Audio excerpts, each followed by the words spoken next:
saludar al maestro Ricardo Sevilla, colaborador de la revista Polemón, colaborador de Regeneración MX, miembro de esta familia sin censura, uno de los hombres que deja la víbora chillando, que se ha convertido en el terror de los pseudointelectuales y empresarios mafiosos. El maestro Ricardo Sevilla, quien destapó lo de la Operación Berlín, que tanto hizo trinar a Enrique Krause y que ha destapado también a Héctor Aguilar Camín y su revista Nexos y todos los privilegios y dineros que recibía en gobiernos anteriores. Perdón por extenderme en la presentación, Ricardo, pero con tantas personas conectadas en estos momentos, la gente tiene que saber la calidad y el nivel de analistas de Sin Censura. ¿Cómo te va? Gracias, querido Vicente. Buenos días, ya casi buenas tardes, a un minuto de el mediodía. Pues fíjense ustedes, Vicente y público que nos escucha un día después de la jornada electoral, que pese a que todos los candidatos, hasta los que han resultado los menos beneficiados en las encuestas de todos lados y se adjudican la victoria, lo cierto es que hay que decir que aquí el único que obtuvo la victoria fue el pueblo. Así es, el pueblo fue el auténtico protagonista de la elección. Y es que ayer, como casi todo el mundo sabe, se llevaron a cabo, o mejor dicho, se celebraron democráticamente las elecciones más grandes en la historia de México por la cantidad de cargos públicos que estuvieron en juego, que estuvieron en disputa. De acuerdo con las cifras peregreñadas de aquí y de allá, más de 93 millones de mexicanas y mexicanos asistieron ayer, domingo de barbacoa, a las urnas a ejercer su derecho al sufragio y con ello, claro, y hay que subrayarlo, ayudar a la renovación de más de 20,000 cargos de elección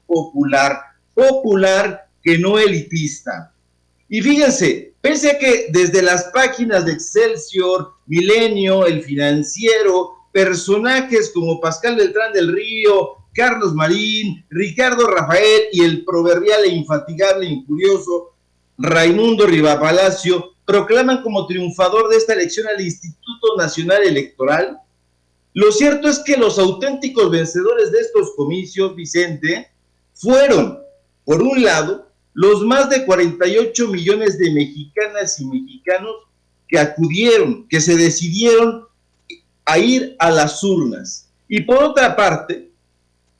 las personas, de acuerdo también con cifras de aquí y de allá, 1,469,196 personas acudieron sin ningún tipo de compensación económica, además, a fungir como funcionarios y funcionarias de casilla.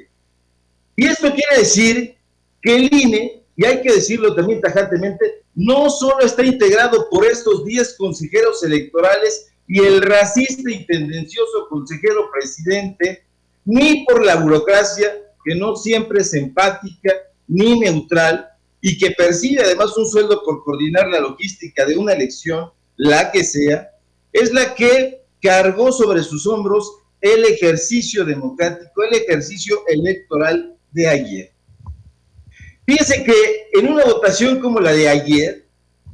la colaboración más importante en realidad fue la de aquellas personas que, robándole un día a su vida, concediéndole un día de su existencia al ejercicio democrático, se dedicaron a montar casillas, repartir papelería, atender al electorado, contar los votos, inscribir los resultados en las actas y, en suma, planificar y ejecutar y supervisar todas las actividades que se llevaron a cabo ayer, con algunos topes, con algunos sucesos desafortunados, pero sí los menos. En fin, de ninguna manera hay que coincidir con este pensamiento de la prensa empresarial. No podemos pensar que la jornada electoral de ayer estuvo tutelada y mucho menos dignificada, como dice Pascal Beltrán del Río, por el INE,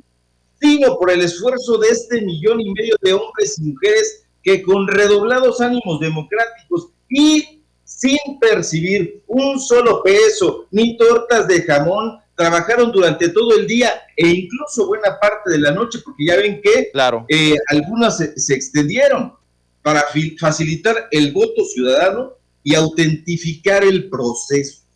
De modo, querido Vicente, que no fue el INE, mal conducido por Lorenzo Córdoba, que desdeñando la imparcialidad, y lo vimos en las fotografías que circularon, y haciendo a un lado la neutralidad que le debe a su puesto, anduvo paseándose indolentemente con Claudio X González, le pagó más de 2 millones de pesos del erario público de Chihuahua a Enrique Krause para entrevistar a los miembros de Mexicanos contra la Corrupción, y que lo dimos aquí a conocer en Sin Censura y en Regeneración. Entonces, ellos no le dieron sentido ni certeza a los comicios de ayer. Tampoco fueron los enviados del gobierno, hay que decirlo, ni los representantes de los partidos, sino la sociedad que se organiza, como tituló algún libro excelente de crónicas Carlos Monsiváis, sí, que con un celo y un entusiasmo infrecuente garantizó la efectividad de la jornada electoral y optó por seguir participando en este proyecto transformador de esta nueva nación que está tratando con muchísimo esfuerzo de ir cercenando toda aquella corrupción que está anegada en el subsuelo de las instituciones, en el subsuelo de los partidos políticos y prácticamente en cualquier lugar donde te asomabas. Entonces, ha habido un cambio y los protagonistas hemos sido los ciudadanos, las ciudadanas, y quienes piensen que los personajes elegidos para ocupar los cargos en alcaldías, diputaciones, gubernaturas, presidencias municipales son los protagonistas de esta historia, se equivocan por completo.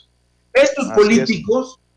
han sido elegidos apenas como representantes del pueblo y en el mejor de los casos como administradores de los recursos públicos, pero no son, Ricardo, ni deben ser vistos como héroes o heroínas. Dime, Vicente. Hablas de los ganadores,